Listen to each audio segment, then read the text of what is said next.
reasons. First of all, I think absolute honesty may not be what we want. I mean, my goodness, you look ugly this morning. One time in college, this girl told me, "Hey, it's not you, it's me." I said, "You darn right it's you, you heifer." But I'm here to tell you that even articulate Americans sound foolish to the British. See, that's not fair. That's only because you got them shoe lifts in today.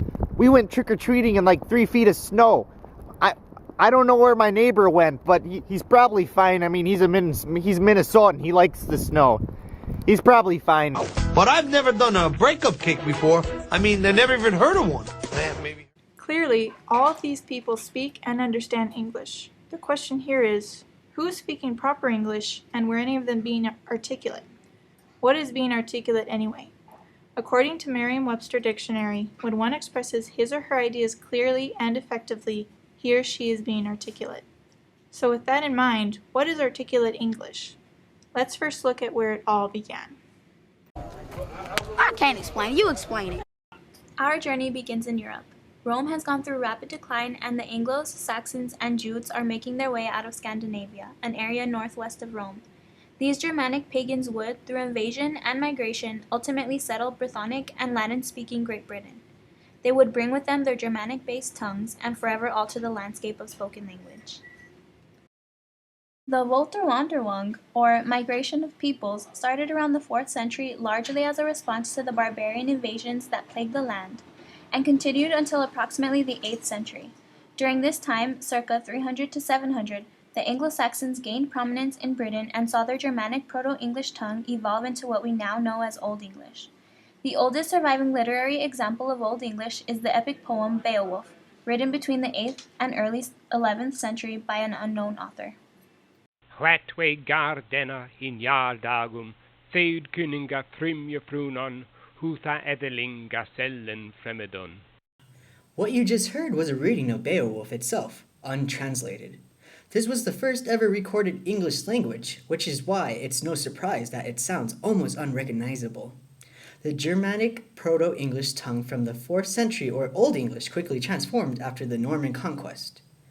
In 1066, the Duke of Normandy invaded Britain and settled with his nobles and court, depriving the English earls of their land. The Normans were actually Vikings, who had settled in France and had been there over 200 years. In that time, they had adopted French as their own language. This became the language of the nobles for over 300 years, except the nobility accounted for only 5% of the population. The other 95% of people continued to speak English. As a result, the two languages of Old English and Anglo-Norman merged into what we know as Middle English. One of the most examined pieces of Middle English literature is the Canterbury Tales written by Geoffrey Chaucer. This language is easier on the ears. And specially from every sheerest end of England to Canterbury they wenda, the holy blissful martyr for to seke, that him hath holpen, when that thy were seke. With the end of early development of English, here comes an early version of modern English, 1500 to the 1800. There was a sudden change in pronunciation of words, it being the great vowel shift, meaning vowels being pronounced became shorter and shorter throughout the years. With the renaissance of classical learning being evident meant that new words and phrases needed to be created for the development of the English language. Also, with the invention of printing meant the language is now on paper. William Shakespeare, yes, the man that wrote, "Oh, Romeo, Romeo, wherefore art thou Romeo?" Yeah, we get it, Casanova. William Shakespeare was a significant role in developing modern English in the late 16th and early 17th century. Shakespeare took advantage of the free flexibility of the English at the time. Shakespeare had a vast vocabulary of being at least counted as 34,000. Gee whiz, that is a lot. And in some cases, researchers believe that 2,000 of those words consisted of his own creation. While these developments were underway, the British were establishing their world's dominance during the 16th and 17th century. This is really important, guys. It was the initial step in creating late modern English. Exploration of the New World involved the adoption of many foreign words and making them as their own. Colonization was a big part and a competition with other countries. The British seek to colonize. In doing so, it colonized the United States. Through the colonization of the United States, it created the implement of the language within the states. colonies being of British descent, they mostly participated in speaking in the English roots.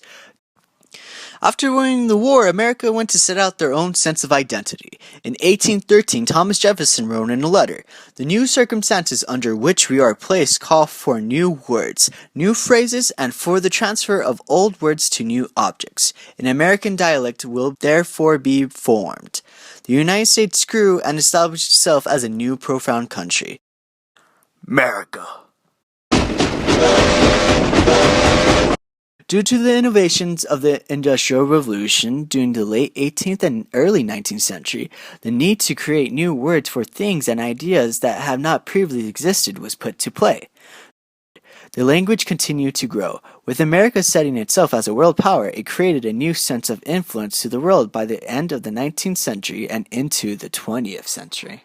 The explosion in electronic and computer terminology in the later part of the 20th century was just one element driving the dramatic increase in new English terms. In addition, a whole body of acronyms, contractions, and shorthands for use in email, social networking, and cell phone texting has grown up, particularly among the young, including the relatively well-known LOL, BTW, OMG, WTF, etc.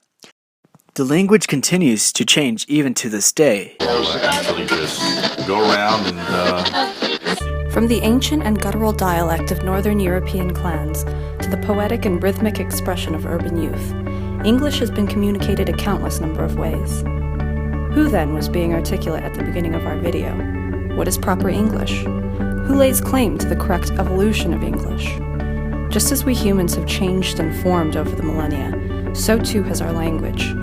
Just as we should respect and appreciate the vast variety of creeds and cultures in this world, so too should we respect and appreciate the multitude of ways in which people have come to articulate English, this truly global language.